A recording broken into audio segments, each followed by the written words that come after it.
you'll be tempted to use the program, but try to do it without the program if you can. I'm not going to chase you home and see if you use it, but 3m squared plus 4m plus 5 equals 0. See, it's already in standard form, and you can't tell by looking at it, not any of these. Now, this one I could tell right here, because you should know with a 1 here, there's no factors of -3 that will give me -5 in the middle. But that one up there, and this one especially, there's no way, just looking at that, as many years as I've been doing these, I don't know that it's going to come out pretty answers. A is 3, B is 4, C is 5. So M equals opposite 4 plus or minus square root all over 6, 2 times my A. Enter. Oh, I got to do something because mine's already set for what it needs to be. And I have to, well, I don't think I have to get out of the program. Let's see. I need to make it look like yours. Okay, enter. Okay, now just be prepared. It's fixing to go a little crazy on you. 3, 4, 5. Had you already punched it? Oh, what is it saying? What does that say? But what does the error say? Non-real answers. Well, when you think about your real numbers, that's my calculator underneath it. When you think about your real answers and it says it's not real, what are we only left? I's. So I know something's not right because my answers are going to have I's in them, because that's the only thing that's not real. It's these imaginary numbers out here. Well, there's a problem. It's telling you your calculator is in real mode, which means it will only give you the real answers. It did this one, it did this one, it didn't do this one. So, sorry, okay, real mode right here. Look, right there. See where it says real? Does yours say real right there? And it's only giving, it will only give you real answers. It's telling you. A lot of people just say it says error. Read what the error is. So hit quit. So it's on there. Just hit enter. And now we need to go to page 73 and write this down. So at the top, change, because you'll ask me this, and I'll say go to page 73, to complex mode. Now that's your first little hint right there. Well, and I'll give you the little scenario here that I don't understand about Texas Instrument, but it is what it is. We're going to push the mode key first. So let's do that first, and then we're going to arrow down, and there's a lot of stuff on that page. Stuff we never use. You got a place down there you can set the date and the hour and all that stuff. I never set that because I wish it should set itself like our phones do, and if it ever gets cleared, it doesn't go back to the real one, so I never do that kind of stuff. There's a lot of stuff on here. But anyway, do you see real? If you go down, do you see real right there? See it right there? Now, look right beside it. A plus BI. Isn't that complex? That's a complex number. So we're going to arrow over. Let's see, we want to go to real. We arrow down to real, so let's arrow down there. And then we're going to arrow over to A plus BI. Now, here's the mistake a lot of people make. They arrow over and they go, whoop, I'm there, I'm ready. It still says real up here because you have not hit enter. You want it to turn black like the real is. So when you hit enter, it's now black and it says A plus BI here. Teachers have begged Texas Instrument for years to make this the default. Because, I mean, even if a 7th grader's using this calculator, every number we know is complex. See, everything now, you can leave it in A plus BI mode all the time. But see, if it gets cleared, if it says round cleared, it's going to go back to real. So you have to watch.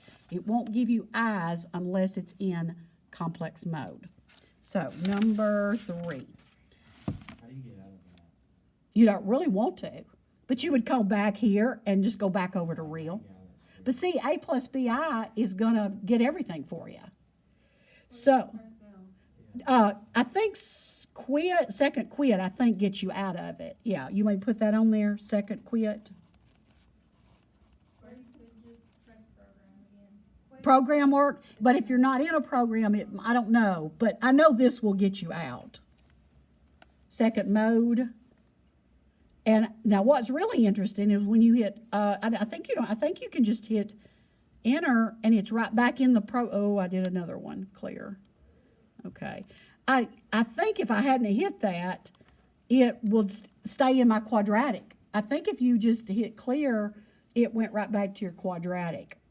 Now let's just retype it. 3, 4, and 5. Now it's not going to be quite as pretty as we want it to be, but it's still, yeah, it looks a little yucky. But notice it has I in the answer. Notice it has the plus or minus. It's got your discriminant. So we really, this stuff down here we don't need right now. I don't know why. I think it won't do fractions and decimals because normally it would give you that as 2/3. And then it won't give you this because it's the irrational, it's the square root of something. But anyway, let's put our negative 44 right here. So the calculator helped you some on this, but not all of it. So we've got to clean this up, just like we did yesterday. So it doesn't do everything. But we'll go over here, and the factor tree of negative 44 is negative 1 times 2 squared times 11, which is I times 2 times square root of 11. So it's 2I square root of 11, and I didn't leave enough room here. 2I squared of 11. So we're going to do negative 4 plus or minus 2I squared of 11.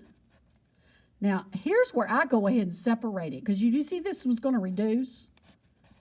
Especially if they're going to reduce, go ahead and separate that 6. See, like I did up here.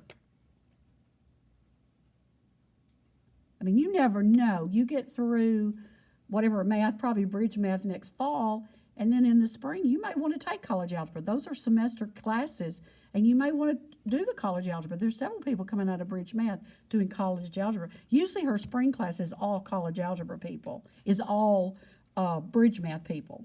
And this is the way Ms. Newberry does it. So negative 4, 6 reduces to negative 2/3, which we saw that because 6 repeating is 2/3, and then plus or minus, and the 2 and 6 will reduce to I squared of 11 over 3.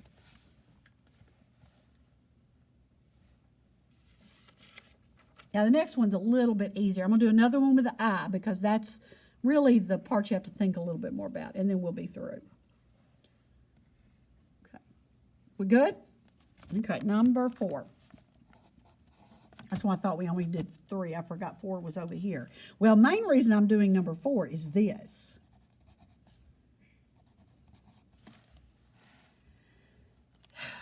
Now, here's the dilemma.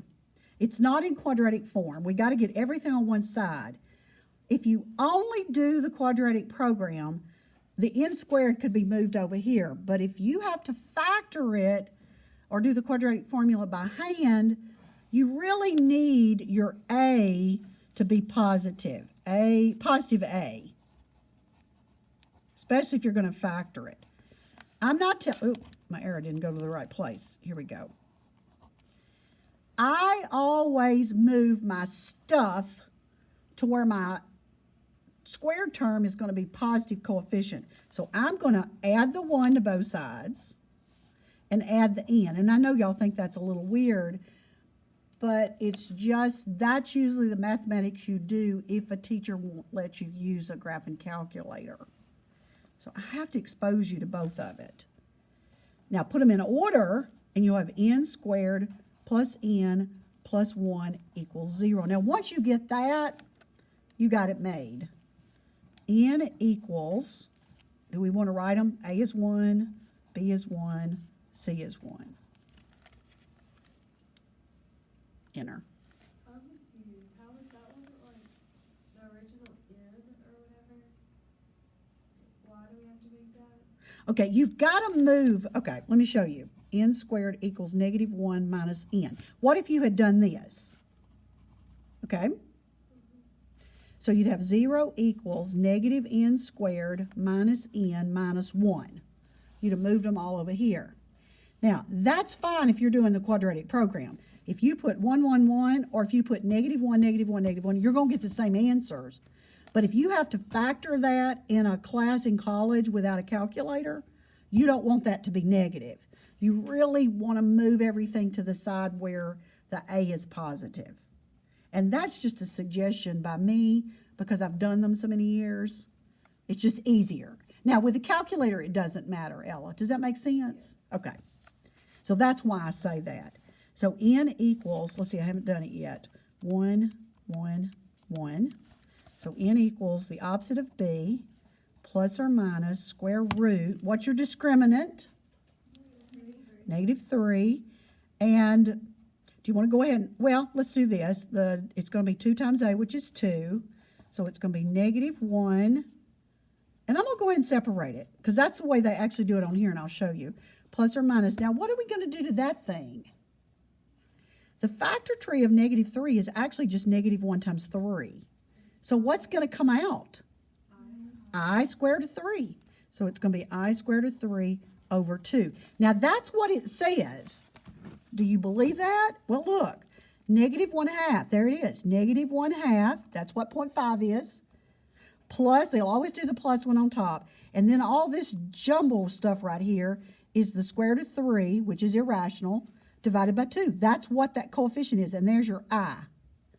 Now, the older graphing calculators would just put dot, dot, dot. It didn't have enough room to put the I, but I like that they put the I there. And then the bottom one is the negative 1/2 minus the gobbledygook stuff, and then there's the other I. So they do match up hand in hand. They just look kind of weird. Okay, you feel okay? So what did I say? Do we have a quiz on Tuesday? Yes. Okay, and it's over. Oh, that is just complex numbers. Yeah, we will do that one. Yeah, that's just an easy arithmetic problem. Y'all should be able to handle that. Okay, let me shut that.